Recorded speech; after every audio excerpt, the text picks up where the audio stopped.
இந்த வெத்தலை செடிய பார்க்க எவ்வளோ ஹெல்தியா இருக்கு. ஆனா உண்மையாவே இது ஹெல்தியா கிடையாது. ஏன்னா நான் நர்சரியில வாங்கும்போதே அந்த நர்சரி ஓனர் வந்து என்ன சொன்னாங்க அப்படின்னா, "இது வந்துட்டு டேமேஜ் ஆன பீஸு. இது கண்டிப்பா வந்து முளைக்காது. இதோட தண்டு எல்லாமே ரொம்ப காஞ்சு போச்சு.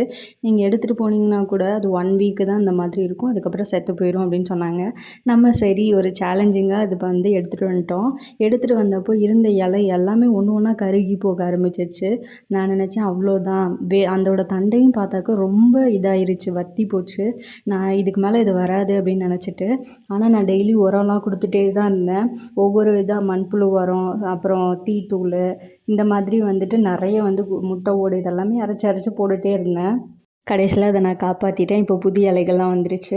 அதுக்கப்புறம் இந்த சங்குப்பூ வளர்க்கணும்னு ரொம்ப ஆசை. அதுவும் இந்த பார்க்கில் நிறைய கலர் கலராக சங்குப்பூ இருந்துச்சு. சரி இன்னைக்கு போய்ட்டு சீட்ஸ் வந்து கலெக்ட் பண்ணிட்டு வந்துடலாம் அப்படின்னு சொல்லிட்டு போய் பார்த்தேன்.